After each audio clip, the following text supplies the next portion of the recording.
everyone, and welcome to the wrap-up. Brianna Mellon alongside DJ Ezel. So happy that you could join us this evening as we recap Week 5 here for high school football. And we got 11 teams in our area, DJ, that remain unbeaten coming into Week 5. That's right, not to mention district play kicking off for District 6-5A, or 3-5A, and a 6-5A as well. So other districts going to be about a week or two away, but we have some great matchups this week and got a lot of great stuff to get into. That's right. Let's get things started as always with our pick'ems here. Let's see what our games were. Pick 6 brought to you by Domino's. Got to get our sponsor in there. And the games this week were Panhandle taking on Wellington, Crowell taking on Happy, and our game of the week, Bushland in Harvester territory taking on Pampa. Spoiler alert, there's going to be a lot of scores in that one. Yeah. No surprise there. Let's see who everyone chose. I chose Pampa, Panhandle, and Happy. And Lance Launert, the only one going there, along with the 6th man taking Bushland. The rest of us were all on Happy. All of us like the Cowboys going for their 40th straight win in the regular season. And yeah, not hard to bet on the Cowboys. And you were the only one back at the Panhandle Panthers on this one. I saw Panhandle last week against Dimmitt. I thought they looked really impressive. It was their homecoming game. I was pulling for them this week. Definitely the underdog taking on Wellington. But yeah, let's pop up again the 6th man. Let's see who they chose. All right, you can say they like Bushland, they like the Falcons this week, Wellington and Happy. So we'll have to keep track of these as we go along. We'll come back at the end of the show. We'll find out who's on top of that leaderboard. That's right. Well, as I mentioned, game of the week, Bushland taking on Pampa. The Falcons were 2-2, opened with 2 losses, and then fired off 2 straight wins to Borger and Paladuro. Meanwhile, Pampa was 3-1 with a huge win over Raton. Monstrous win over Raton. That's 69-0, and their only loss of the season came to Hereford, who, by the way, another undefeated team in our area. Yeah, that's right. So not really a telling game to lose to Hereford to come into this one. No shame on falling to the white faces. Yeah, let's see how you, the fans at home, voted. Who you thought was going to win this one.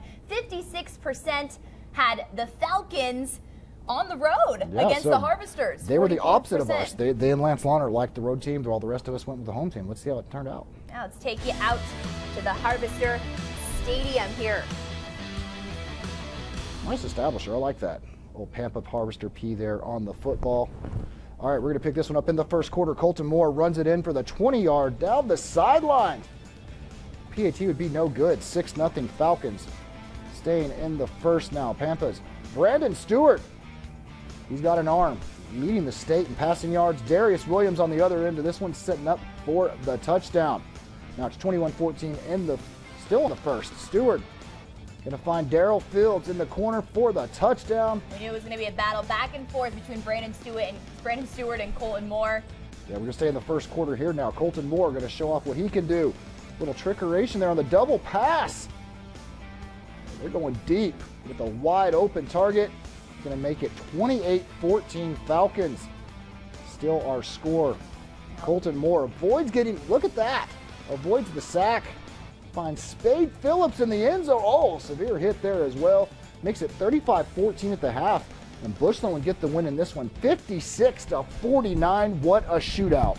Yeah, absolutely. Just back and forth. They're exchanging touchdowns. Quite a surprise victory there, 56-49 over Pampa. Could have been anyone's game, certainly. Well, our Ralph Cooper, News Channel 10 sports reporter here, caught up with Jimmy Thomas after the game. We're going to be showing you that later on in the show for that post-game interview. Can't wait to see what he has to say about the game. He's got to be pretty happy with his boys tonight. Yeah, that's right. Well, we'll keep it moving here with our 1A schools. And 1A Division I, Happy, McLean, White Deer are all undefeated except Miami, who's still searching for their first win. That's right. We had the take on Higgins tonight. Happy going for their 40th straight regular season record, or regular season win, by the way. That's a record. Yeah. White Deer yet to give up a point all season. And 6 man, can't stress how impressive that is. But we're going to kick it off with last night's game. Number 2 Borden County taking on number 8 Nazareth.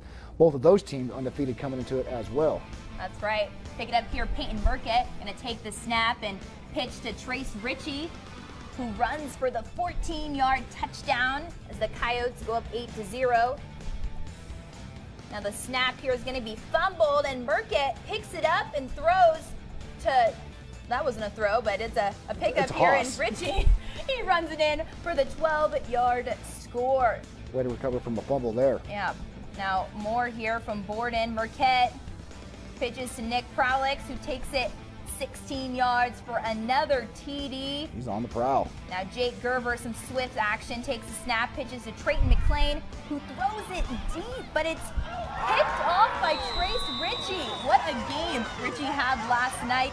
This one would be called at the half. Borden County with the blowout over the Swifts, 58-8, their first loss of the season. All right, from one top 10 matchup to another. This one up and Happy. Number 8 Kroll taking on number 1 Happy. Picking this one up in the second. It's already 58-16 Happy when Jaden Bressler pitches to his little brother Justin.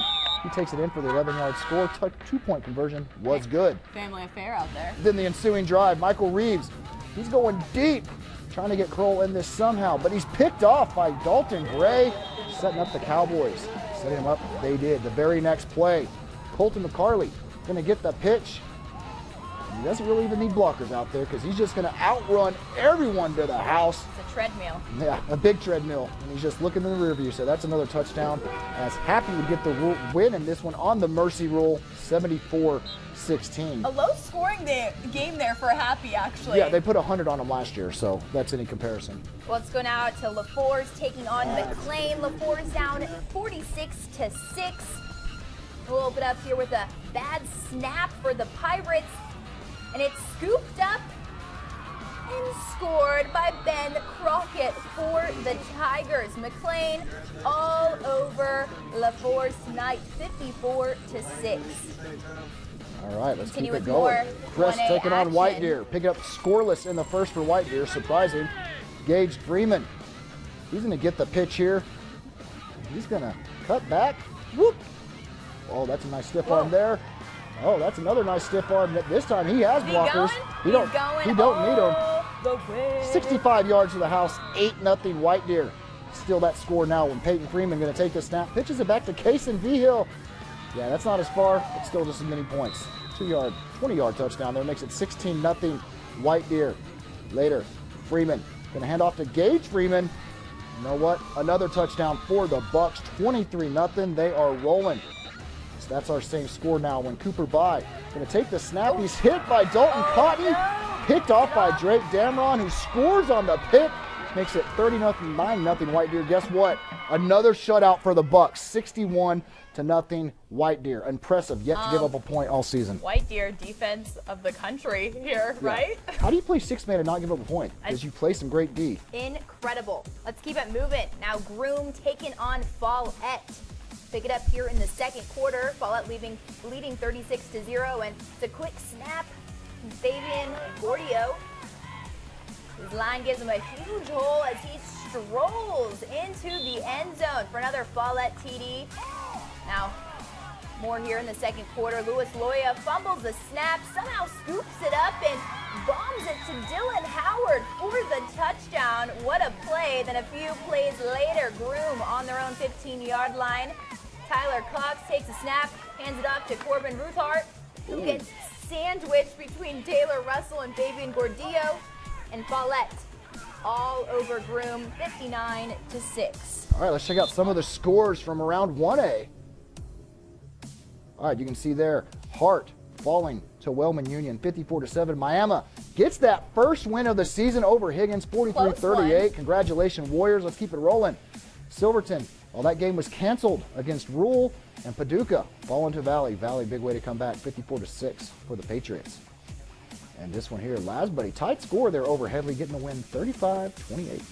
Now it's time to hand. Oh, not yet. Oh, this one's tomorrow. We have Sanjak taking on Holy Cross, and we'll be out there for you, so we'll have those highlights for you tomorrow night. On the weekend edition. Perfect. Well, now it's time to hand out some of our awards. Let's begin with our Hit of the Week, brought to you by Jimmy Fincher. This one coming out of that White Deer game. All right, we're going to very well bump there. All right, Cooper By takes the snap, drops back, throws it deep. Look at that vicious hit there by Kason Vigil. Oh, that's how you break up a pass, and that's how you stay scoreless on the season. That's right. Well, now let's go to, what are we going to now? Play of the week. All right, this one coming from that Groom matchup that we just saw. That's right, Louis Loya. As we just saw, fumbles the snap, scoops it up. Like we said, gonna find Howard for the TD. Let's see that one more time. Loya. Avoiding the pressure on the snap there. Fires into the end zone. Well, coming up, we got a lot more 2A, 3A, 4A. We got quite a few people calling in as well. And as we mentioned, going to have that post game from our game of the week, Bushland and Pampa. Don't go anywhere. You're watching the wrap up.